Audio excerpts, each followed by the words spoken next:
walk this through for us? Maybe the same situation, two stories, two different candidates, how this would look. Yeah. Okay. So let me give an example. It's not a career example; it's a real life example. But maybe I'm being asked.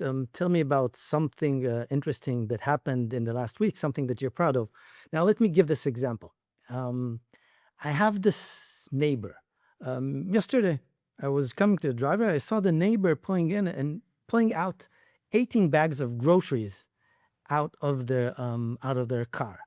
Now that neighbor I know lives in a four-story apartment, and yesterday the elevator in our building was not working. What I immediately realized that I want to do is I immediately went and offered my help because we needed to go many times up and down. And after going the first time up and down, I realized this is going to take a long time. I saw another neighbor, a teenager, ask them to join. So the three of us did it together and we finished. It was a lot of work. We went four times up and down eventually and we finished. And it was, I think the neighbor was really happy. Let's summarize a bit what I told here.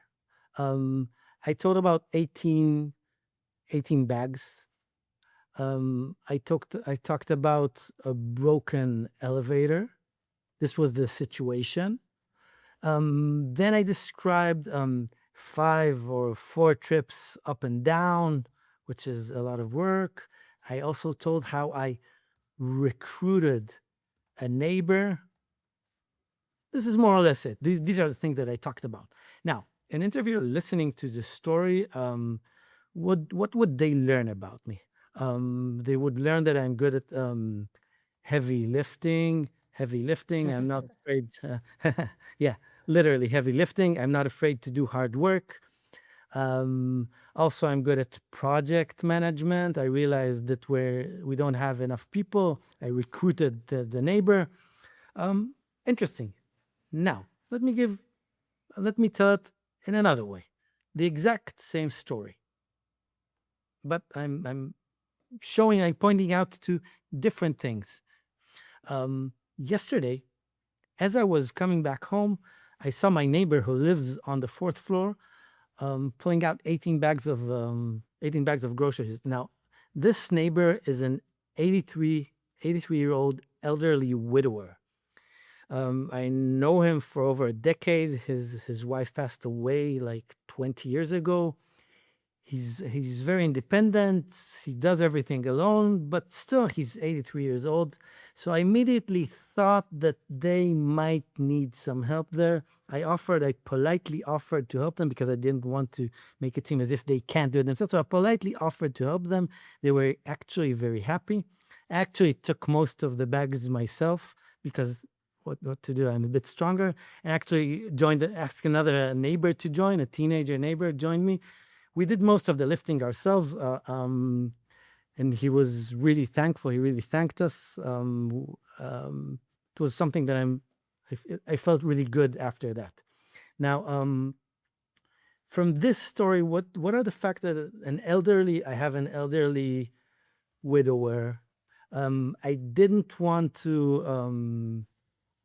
I didn't want to somehow imply that they're not independent. I came very politely. There was a big obstacle. This is more or less it. Now, what do you learn about me? You learn that I'm a people's person. I'm a people's person. I'm empathetic.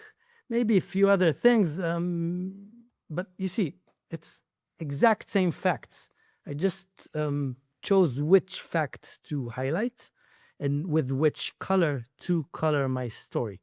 And we'll talk a bit more about how to color the story and how to color it actually in Google Colors, the red, yellow, green, and blue.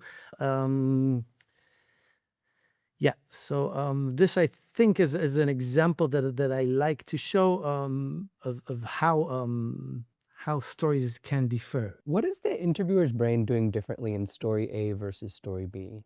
Okay, they take the fact and immediately, not only do they build the story, I mean, I told the story. They don't really need to build a story, but they build a story about who I am. Now, in the first story, they build a story about someone who get things done. someone who's not afraid to take responsibility. And the second story, you have this in a way, but much more you have someone who can work in a team, someone who is a collaborator, someone who sees other people in the team and really takes note not to offend someone, although I'm actually doing the work for them. So they build a completely different view of who I am. Now, this is important when you're being asked in these behavioral questions, Googleyness questions. You always say, okay, you tell the interviewer, let me take a minute to think.